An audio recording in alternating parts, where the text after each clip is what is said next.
Tour d'Ivoire, c'est une émission ouverte à tout le monde, tous ceux qui sont impliqués dans le développement. Chers amis téléspectateurs, bonjour, bonsoir, selon l'endroit que vous vous trouvez. Donc aujourd'hui, nous sommes dans le cadre, nous retrouvons dans le cadre de l'émission Tour d'Ivoire, où nous allons recevoir un monsieur, un artiste musicien, mais aux multiples facettes. On l'appelle généralement Peter Charles Mokala Kinsouza, mais connu par le public congolais par un petit surnom qu'on appelle Maître Kiss. Il n'est pas seulement artiste musicien, auteur-compositeur, mais il est aussi romancier, poète, dramaturge et essayiste. Mais pour aujourd'hui, nous allons parler de sa carrière musicale, d'où il est parti, ses œuvres et ses projets. Donc, pour ce faire, je signale également qu'il est aussi, pour ceux qui sont des grands sportifs, qui doivent également le reconnaître, qu'il est un ancien diable rouge de judo. Et aujourd'hui, il est 9e dan Jujutsu. Donc avec lui, nous allons parler un peu de sa musique, de ce qu'il fait. Mais je vous rappelle en passant que Tour d'Ivoire, c'est une émission ouverte à tout le monde, tous ceux qui sont intéressés, qui sont impliqués dans le développement. Donc nous recevons tout le monde, des économistes, des entrepreneurs, des startups et des ONG et des associations. Parce que notre vision, c'est d'accompagner, de promouvoir tout ce monde-là. Et sous le partenariat entre nous et First Mediac. Alors, monsieur Charles Peter, bonjour. Bonjour. Maître Kiss. Bonjour. Ravi de vous recevoir sur ce plateau. Est-ce qu'on peut se faire une idée de vos débuts? Mes débuts, c'est facile à le dire parce que j'ai commencé à écrire des textes que j'ai donnés aux jeunes musiciens.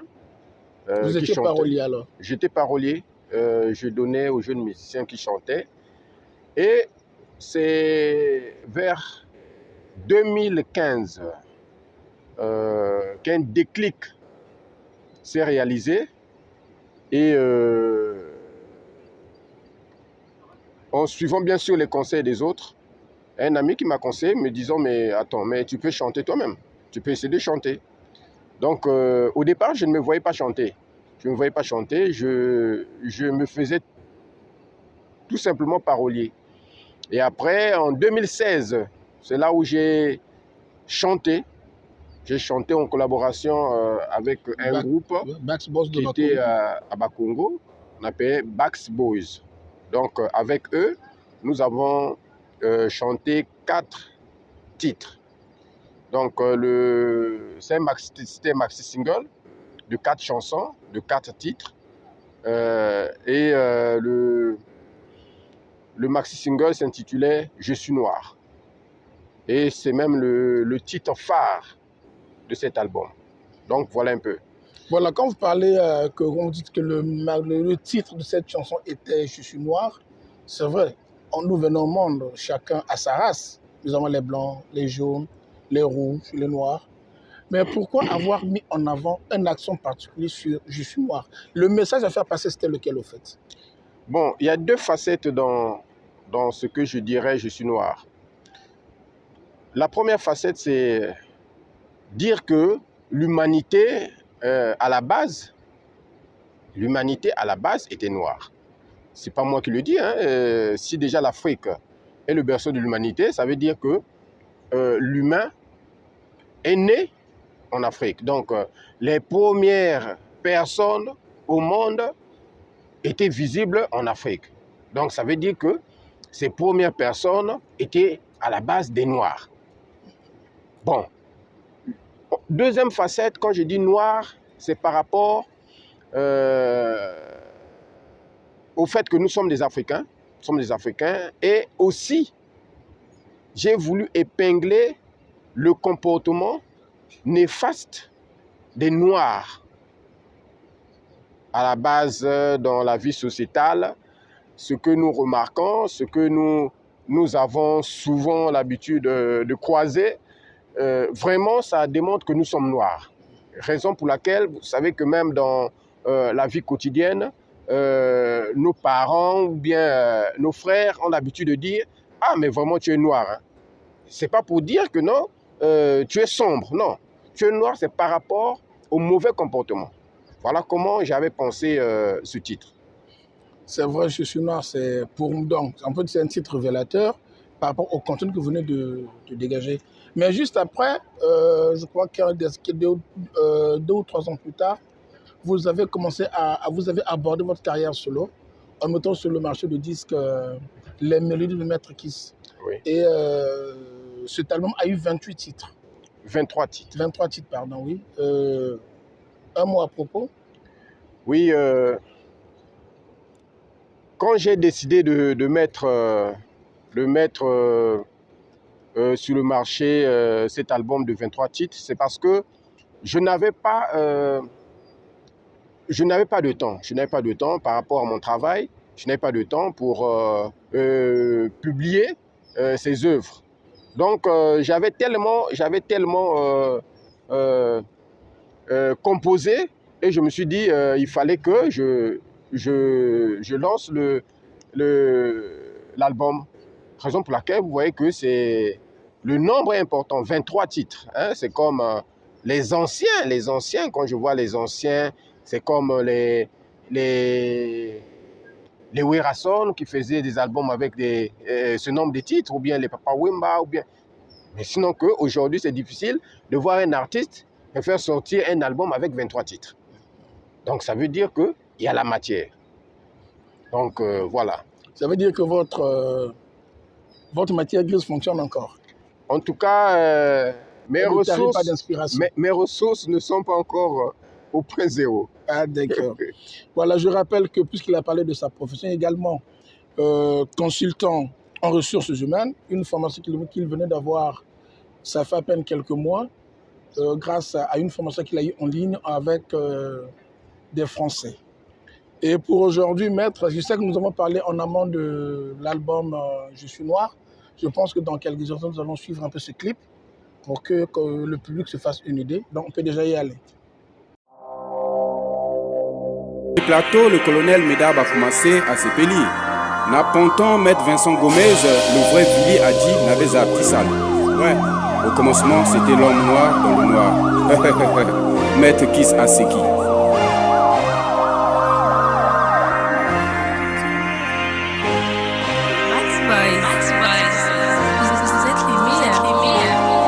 Je suis un noir,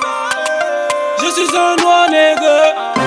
Je suis fier d'être noir, la meilleure couleur de peau.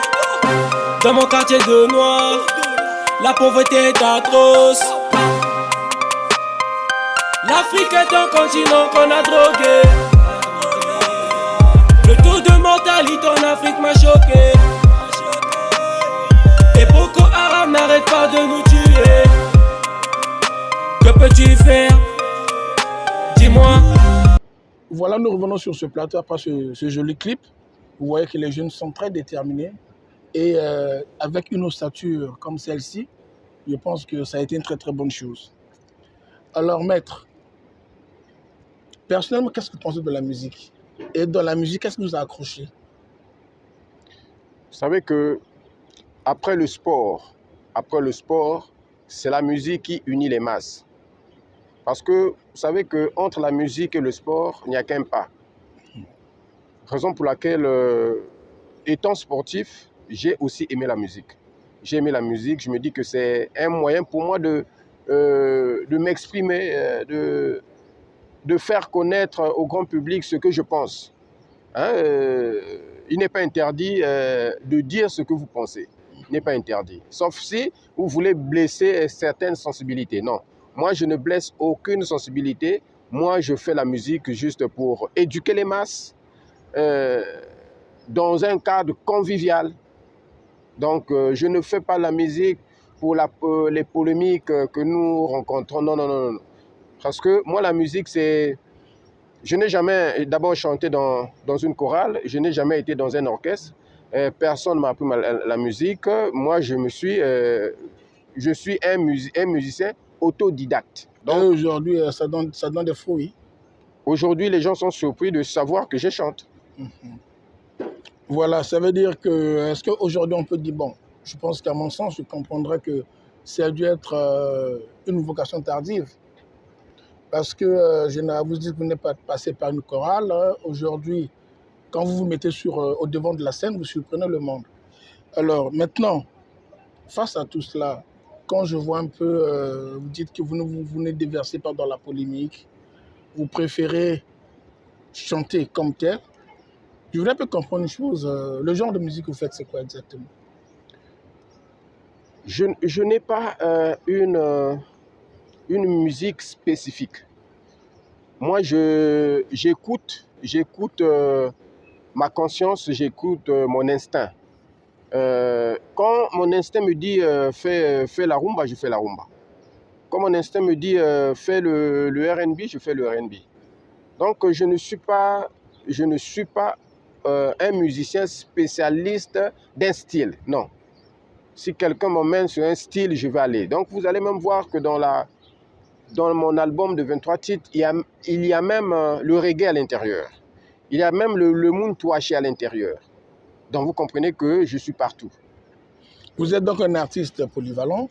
Je sais que vous avez mis récemment, ça fait je crois un mois aujourd'hui, un dernier album qu'on appelle Événement. Mais nous reviendrons là-dessus, je crois. On va décortiquer cet album-là pendant le déroulé de notre émission. Alors, aujourd'hui, nous constatons que la musique est en train de se diversifier. Hier, nous avions la rumba, nous avons eu les moutouachi. Mais aujourd'hui, avec la musique urbaine, nous constatons qu'il y a un décalage. Pas du coupé-décalé, du R&B, tout ce que vous avez cité. Mais vous, en tant qu'artiste musicien, quel est votre perçu sur la musique urbaine aujourd'hui? La musique urbaine, c'est pas une musique nouvelle qui arrive sur le terrain, parce que c'est aujourd'hui que les gens ont tendance à vouloir mettre en exergue cette musique. Mais la musique urbaine a toujours existé. C'était une manière où les jeunes des ghettos s'exprimaient. C'était l'expression des classes en quelque sorte qui avaient des problèmes dans la société. Donc c'était leur moyen d'exprimer leur désarroi, leur vécu difficile. Voilà. Mais sinon que la musique urbaine a toujours existé. Moi, ce qui m'intéresse beaucoup plus, c'est ce qui est fondamental. Parce que vous voyez, aujourd'hui, la rumba est passée patrimoine immatériel de l'UNESCO. Donc, c'est déjà quelque chose d'extraordinaire qu'on ne pouvait pas imaginer hier. Donc, aujourd'hui, s'il faudrait que je fasse une musique, c'est dans ce sens-là que je ferai ma musique, chanter, faire danser, et puis bon, voilà. Mais je ne me dis pas qu'un jour je peux faire la musique urbaine. Non. Si mon esprit m'emmène aussi sur ce terrain, je le ferai.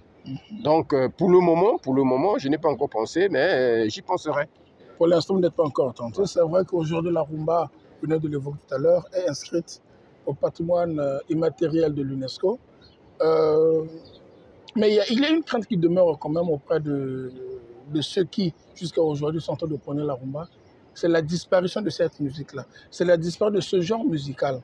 Et récemment, il y a eu, je crois, les maîtres du chant qui ont pensé qu'il fallait transcrire la rumba pour qu'elle demeure. Même si elle venait à disparaître demain, mais au moins par les écrits, on pourra la garder, on pourra la conserver. Et où que l'on soit, on pourra reprendre les mêmes chansons. Je ne sais pas, que pensez-vous de cette initiative? Là, j'interviens un tout petit peu dans le cadre de la poésie, puisque je suis poète. Vous savez, dans les poèmes que je mets sur le marché, vous sentez que ce sont des rumbas. S'il y a des chantres qui peuvent prendre mes poèmes et chanter, ça sera des rumbas. Ce sera des rumbas. Donc je me dis aujourd'hui, le problème c'est parce que nos musiciens ne font pas un effort d'apprendre. Vous savez, dans d'autres cieux, il y a les musiciens, c'est des gens qui ont une connaissance panoramique de la situation dans laquelle ils vivent. Et aujourd'hui, nos musiciens, je n'ai pas besoin de citer les noms, ils ont même du mal à parler en français. Ne fût-ce que même le français que nous apprenons tous à l'école. Donc, c'est déjà difficile pour cette personne d'écrire la rumba. Il va écrire ça avec quelle langue? Mais Ça sera difficile. Il y a aussi les notes qu'on écrit, qu'on reproduit pour faciliter la... Exactement. Les notes. Aujourd'hui, j'ai toujours pensé apprendre à écrire les notes musicales. Vraiment, c'est ce que je voulais faire. Écrire les notes, si déjà en français on n'arrive pas, est-ce qu'avec les notes, une personne peut écrire? Parce que c'est aussi une connaissance. C'est aussi une connaissance. Parce que mettre une chanson sous forme de notes, ou même certains guitaristes, c'est-à-dire que ceux qui utilisent les instruments, ne peuvent même pas lire les notes. Voilà. C'est ça le problème. Aujourd'hui, on fait la musique, mais sans pourtant comprendre qu'il y a un seuil qu'on doit normalement franchir. C'est-à-dire que apprendre ce qui est basique, les notes, écrire, voilà. Est-ce qu'à ce niveau-là, on peut parler un peu de la négligence ou bien de l'ignorance du côté de ces artistes que vous dénoncez aujourd'hui? Bon, mais il faut savoir... Ils sont les cités, bien sûr. Non, il faut savoir une chose, que certains sont venus dans la musique parce qu'ils ne pouvaient plus rien faire autre chose. Ils ne pouvaient plus rien faire. Parce que déjà, c'est les gens qui n'ont jamais été à l'école, par exemple, ou bien qui ont court-circuité leur scolarité, ils sont obligés d'aller dans la musique. La musique, développer un genre musical, et puis bon, voilà. C'est ce que nous voyons aujourd'hui. Tout le monde devient, oh non, je suis le roi de, comment ils appellent les chants que tout le monde interprète. Décalé, non, je suis le roi du coupé décalé, je suis, non. Alors que quand vous voyez même le coupé décalé là, ça s'arrête dans une zone bien circonscrite. Hein? Donc cette zone-là, ce sont ces gens-là qui peuvent écouter ça. Mais ça ne peut pas traverser les frontières. Ça ne peut pas traverser les frontières. Oui, c'est vrai dans ce que vous dites. Pourquoi? Parce que j'ai fait cette lecture aussi. Parce que nous constatons que généralement, les coupés décalés qui sont du côté du sud de Brazzaville sont plus chantés en langue lari, en langue Congo. Et là-bas, du côté septentrional de Brazzaville aussi, c'est chanté avec un rythme, un genre de folklore des nordistes. Ce qui fait que ces chansons ne se croisent pas et celles de la peine ne sont pas jouées ici, si ce n'est pas en lingala. Je me rappelle à l'époque, excusez-moi sans le citer, le garçon qui a chanté Zembé, c'est une chanson qui a conquis les 4 coins de Brazzaville, 4 cardinaux de Brazzaville. Et aujourd'hui seulement, mais depuis les années 2012-2013, on constate que chaque zone a ses chansons, a ses compositions. Effectivement, ce que vous dites, c'est que cette musique ne va pas au-delà des frontières. Mais il y a quand même certaines jeunes qui se démarquent. Hein. Quand je vois par exemple Kratos, quand je vois par exemple, comment on l'appelle, il est même en France aujourd'hui, quand tu écoutes leurs chansons, mais ils ont comment adopté un style international. Oui, mais vous savez, ce sont des jeunes frères que je salue. Hein, je salue leur abnégation. Vous savez que quand quelqu'un fait quelque chose de bien, il faut apprécier, il faut savoir apprécier. Je salue ce qu'ils font. Aujourd'hui, ils sont en train de changer. C'est comme Nzete Oussama.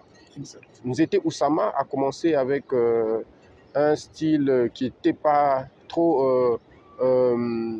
qui pouvait le faire connaître au-delà de nos frontières. Mais aujourd'hui, il a adopté un nouveau style. Il faut saluer. Je salue cela. Vous voyez que même le petit, il y a un petit qui chante en makwa. Il s'appelle Itwa Makitwa. Hein, il y a un petit qui chante, il chante en makwa, mais vous savez, ce qui ce qui fait bien, c'est parce que c'est sa voix et la mélodie. Même si certaines personnes n'écoutent pas ce qu'il chante et ce qu'il dit, mais c'est la voix et la mélodie. Hein? Comme on dit, la mélodie fait la chanson. Quoi. Exactement. Ça dit que le petit la chante très bien, il a une très belle voix, et puis il synchronise correctement entre la voix et les instruments. Donc, il y a des gens aujourd'hui qui sont capables de mieux faire. Il suffit qu'on puisse leur apporter un soutien. C'est ça le problème. Le grand problème ici dans notre cadre musical, surtout au Congo-Brazzaville, c'est le soutien. C'est le soutien. C'est le soutien. Je vous dis, il n'y a pas quelques heures avant qu'on tourne cette émission, c'est un petit qui est venu me voir pour me dire non, mais vraiment, moi je fais. Puisque je leur avais produit une chanson, ils étaient ensemble, un groupe, ils étaient venus me voir, oh non, vraiment, vous voulez chanter, tout ça là, mais nous n'avons pas l'argent pour aller au studio, pour faire le clip. J'ai pris cela à mon compte. Maintenant, après, j'avais coupé. Et aujourd'hui, le petit de ce groupe-là m'a dit non, mais sauf que moi, je veux encore chanter, mais je veux que vous puissiez me produire. Bon, moi, je n'ai jamais déclaré ouvertement que non, je suis un producteur. Ouais. Mais ce sont ces jeunes-là qui voient en moi cette capacité-là de les produire. Parce que quand vous voyez une situation pareille, vous dites que bon, c'est une responsabilité qu'on ne doit pas normalement refuser. Ce sont des jeunes, on doit les soutenir. Et voilà, j'ai dit, bon, on va en parler. Mais ça m'a vraiment touché. Voir ce petit venir me le dire encore aujourd'hui, c'est... Voilà. Donc, c'est un problème de soutien, Hier, on avait le matériel de l'État, par exemple, où un musicien pouvait aller prendre pour se produire. Puisqu'il y avait le matériel, tu prends peut-être moyennant seulement un franc symbolique et vous produisez. Mais aujourd'hui, ça n'existe plus. Raison pour laquelle vous voyez que dans la majeure partie, les gens font les enregistrements, des pré-enregistrements au niveau des studios. Du quartier en plus. Exactement, des studios parfois, là où, bon, voilà, hein, c'est difficile. Ouais, c'est vrai, c'est difficile.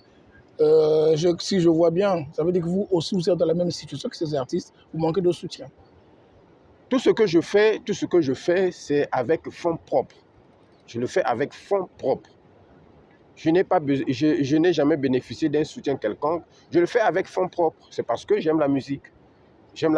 Quand j'ai un peu, je me dis, bon, ceci, je peux consacrer à la musique. Parce que c'est une passion pour moi. C'est une manière pour moi d'exprimer ce que j'ai comme message. Voilà. Effectivement, c'est que vous avez comme message, mais le message aussi, quand je reviens sur les mélodies de Maître Kiss, il y a eu un album, un titre dans lequel vous parlez de la sapologie. On va d'abord le suivre, puis on revient là-dessus pour en parler. Fashion, toujours fashion. C'est la génération des jeunes fashion. Willy et Toka, jeunes branchés, jeunes là, oui, jeunes sapeurs. C'est le temps de la fashionologie. Venez démontrer l'art de bien s'habiller. Jeune sapeur, viens t'habiller. Jeune de la weed, viens t'habiller. Jeune swag, viens t'habiller.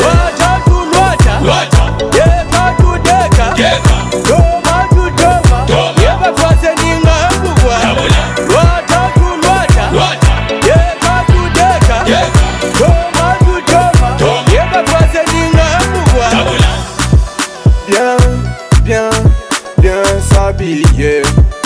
Lata elamba, bato balula yo. Lata kitoko pe, bato balula yo. Voilà, merci. Donc, ce titre, c'est Fashion. Et vous avez rendu hommage à la SAP. aux sapeurs du Brazzaville, du Congo et peut-être d'au-delà. Alors, cette inspiration est partie d'où? Et je sais que le contexte, c'est la sapologie, sans que je me trompe. Maintenant, vous, quel a été l'angle qui vous a attiré pour produire cette chanson? Vous savez que la SAP a commencé au Congo, on ne va pas reprendre ce débat. La SAP a commencé au Congo-Brazzaville. Le débat là, même les Papa Wemba, les Niarkos à l'époque, les grands de l'autre rive avaient compris que la SAP a commencé au Congo-Brazzaville. C'est maintenant, ça a été amplifié en France, beaucoup plus en France. C'est donc un patrimoine qui nous appartient. C'est ce patrimoine que nous devons aussi valoriser. Si nous ne parlons pas de ce patrimoine, c'est comme aujourd'hui, on ne peut pas parler de notre pays. Si nous-mêmes, on ne prend pas la peine de parler de notre pays, qui va le faire à notre place? Donc, la SAP, c'est pour nous. Raison pour laquelle il faut toujours en parler. Donc, pour parler de la SAP, voilà pourquoi j'ai chanté ce qu'on appelle Fashion. Et j'ai parlé d'un nouveau concept, la fashionologie. Ah ça? C'est quoi ça exactement la fashionologie? C'est un nouveau vocable, ça? C'est un nouveau terme. C'est un nouveau terme, c'est comme le terme qu'on avait, où les gens ont eu à faire des débats entre sapologie et sapologie. Vous voyez, fashion, c'est un mot français. Fashionologie, c'est le fait de s'habiller normalement. Donc, dans la fashionologie, vous avez des sapeurs, vous avez les jeunes de la Ouija, vous avez les jeunes qui se disent aussi fashion et les autres. Donc, c'est une manière de rassembler tous ces concepts-là dans un seul plateau. Voilà, la fashionologie. D'accord, c'est vrai qu'on parlait de la sapologie. J'ai certainement comme Francos. Nous avons eu également Ngoma Maran, personnellement qui est déjà parti. Nous avons des grands sapeurs comme aussi les Gomez de Makanda. Nous avons eu Acquis également qui nous a quittés. Oui, qui nous a quittés également. Donc bref, il y a pas mal de gens qui ont mis la sapologie en avant. Certes que, comme vous venez de le dire, ça vient de l'Hexagone. Donc rapporter autant, comme le disait Rafa Bonzeki, c'est parti de l'époque coloniale avec le retour des anciens combattants. Exact. Voilà, donc aujourd'hui, ça veut dire que... Mais au fait, dans le cadre de cet album-là, tu as un featuring en vue avec un artiste de la place aussi. Oui, j'ai un featuring en vue avec mon jeune frère, que je salue en passant. Celui qui a chanté Kambo Balari Bazebia Tinako, Wunini. Mon jeune frère a pensé qu'on peut rechanter Fashion. Mais en remix cette fois-ci. En remix et en apportant une touche spéciale. Voilà. Donc, je suis en train de façonner la mélodie pour que nous puissions placer les voix. Sinon que c'est en cours. Voilà. D'accord. Maître Kiss, il y a comme une chose que j'observe, un phénomène que j'observe dans notre musique aujourd'hui, c'est que les jeunes chantent par plaisir. Il n'y a pas une vie d'entreprise. Il n'y a pas une vie d'entreprise, en fait. On fait de la musique parce qu'on a faim. On ne veut pas faire de ce que l'on fait une entreprise, comme on voit sur d'autres cieux, une entreprise, les gens ont des salaires, les gens ont tout. Est-ce que demain, on va en arriver là comme ce qu'on a vécu avec les banques de la capitale, où les gens étaient payés, les gens faisaient des tournées internationales? Bon, vous savez, quand une personne chante, c'est une forme poétique. C'est une forme poétique pour exprimer quelque chose. À la base, ce n'est pas d'abord pour avoir un gain, mais c'est pour présenter quelque chose de symbolique, un message, te faire passer un message. Et c'est bien après qu'on pense que bon, il faut commercialiser, il faut. Le plaisir que les jeunes ont aujourd'hui de chanter, euh, c'est ce qui caractérise normalement notre société. Parce que les jeunes ont du mal à trouver des débouchés. C'est difficile. Ils sont obligés de se livrer dans le chant. Et parfois, certains ne finissent pas leur carrière dans le chant. Le chant était parfois un tremplin. Et voilà. Mais sinon on chante d'abord par plaisir. Moi, j'ai commencé à chanter par plaisir. Et aujourd'hui, ça devient pour vous une source de revenus? Source de revenus, non. Jusque-là, je ne considère pas encore cela comme source de revenus. Mais l'album est placé sur les plateformes. Les albums sont placés sur les plateformes de téléchargement. Oui, c'est vrai. Mais sauf que il faut parfois savoir ce que les gens gagnent. Ce que les gens gagnent dans les plateformes de téléchargement, là, c'est minime par rapport aux grandes stars que nous connaissons qui sont subventionnés ou bien qui sont produits. Qui ont des mécènes. Qui ont des mécènes. Des sponsors. Exactement. C'est cela. C'est-à-dire que quand vous prenez par exemple nos jeunes artistes là qui sont sponsorisés par exemple par les sociétés de la place, ils n'éprouvent pas les mêmes difficultés que ceux qui n'ont pas de sponsors. Vous voyez que c'est ça le grand problème. Or, moi je voudrais que au niveau du ministère de la Culture, qu'on prenne un espace pour les artistes. Quand on dit artiste, musicien, écrivain, tout ça, quand tu viens avec ton œuvre,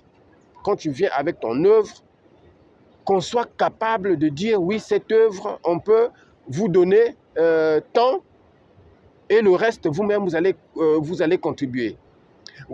Vous voyez que c'est à travers cette musique qu'on peut connaître notre pays.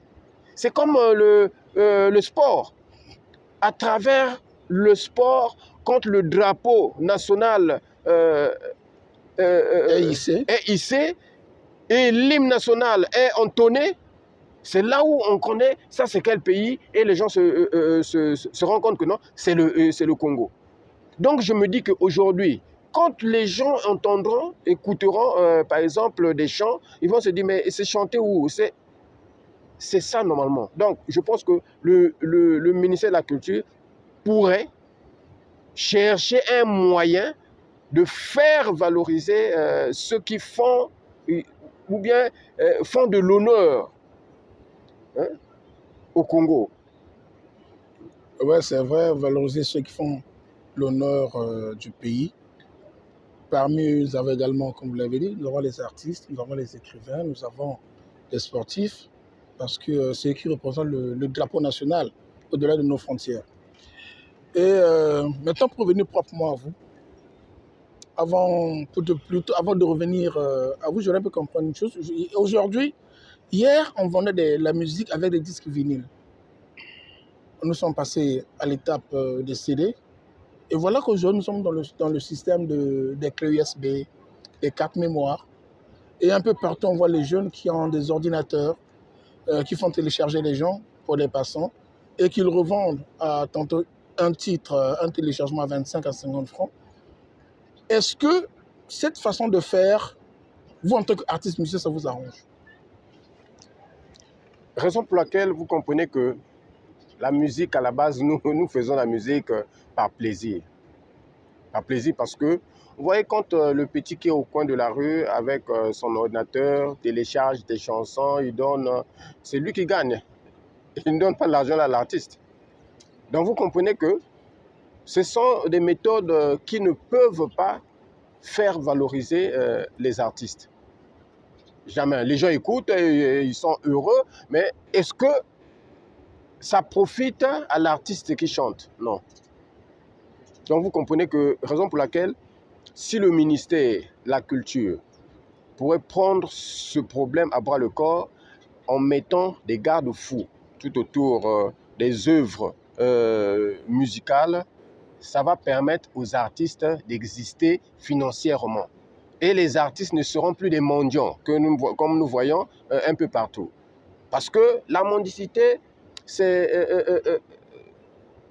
parce que, attends, comme on dit souvent, que la faim chasse les loups de la forêt.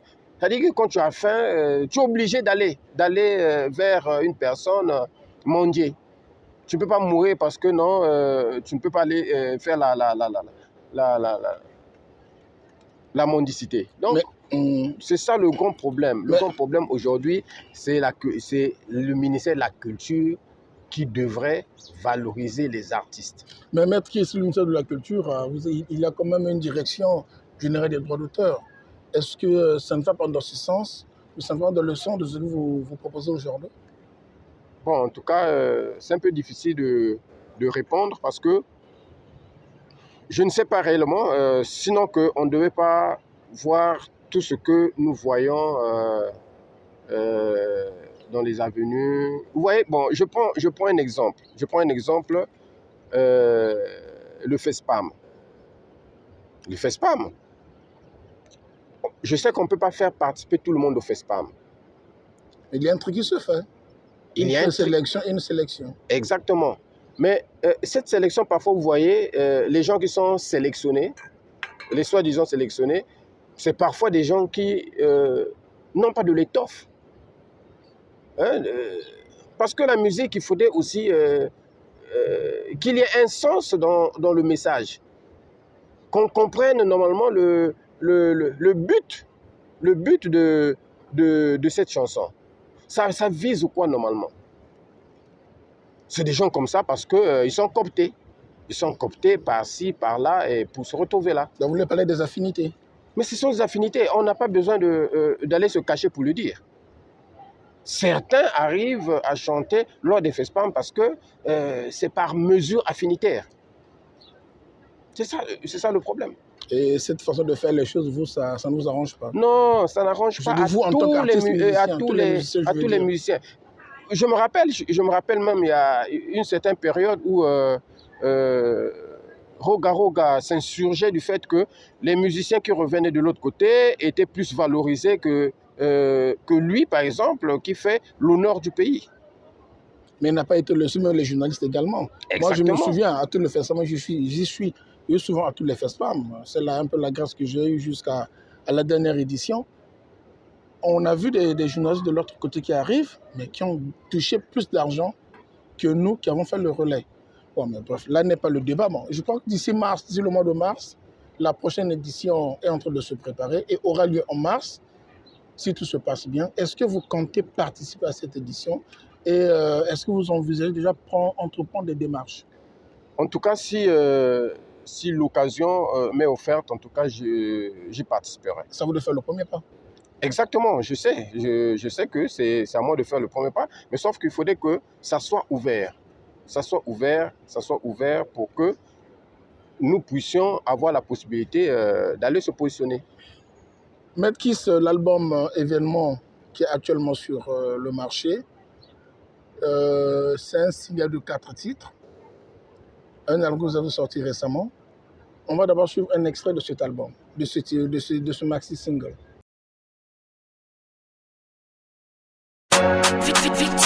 Et bandit, et Soukité, et Uchiwaki, ambiance. Iblis Misapi, les zombies de la guitare. Kalama Pina ma danse. Olingi Koloba, Iloba Loba. Olingi Kofinga, Finga. Olingi Kosenga, Senga. Olingi Kobota, Ibota. Olingi Kotala, Itala.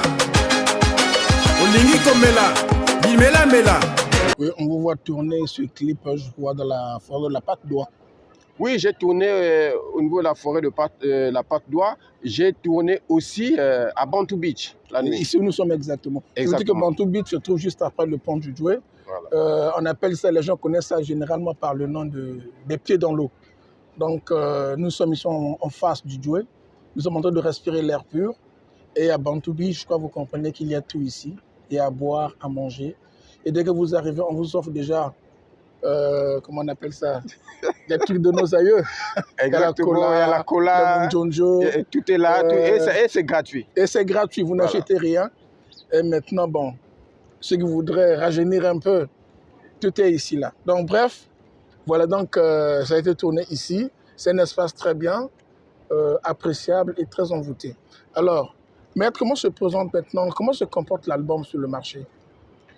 Vous avez des retours? Vous avez un retour? L'album se comporte très bien. Vous savez que c'est un titre qui a été beaucoup apprécié de l'autre côté de la ville Océane. C'est passé dans plusieurs médias là-bas. Et il y a des gens... La ville Océane, c'est Pointe-Noire. C'est Pointe-Noire.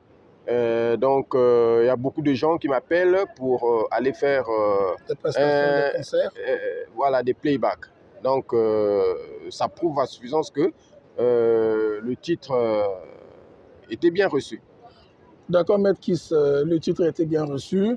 Et aujourd'hui, ce titre, on le trouve facilement sur YouTube. Et il est en train de... On voit le nombre de vues, hein. Ça galope quand même. Oui.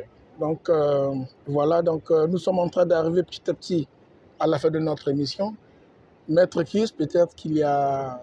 Est-ce qu'avant de finir, excusez-moi, c'est vrai que vous avez déjà abordé un aspect important, celui des productions hors de Brazzaville. Est-ce que c'est la seule ville, c'est seulement Pointe-Noire qui vous a tenté, ou bien des appels également viennent de partout? Parce qu'on sait que vous n'êtes pas seulement à Brazzaville, vous êtes de temps en temps en France. Est-ce qu'au niveau de l'Hexagone, vous avez pris des contacts aussi? Oui, j'ai des contacts au niveau de l'Hexagone. Déjà, je salue mon frère Achille Nyama, qui me soutient au niveau de l'Hexagone. Je salue aussi mon jeune frère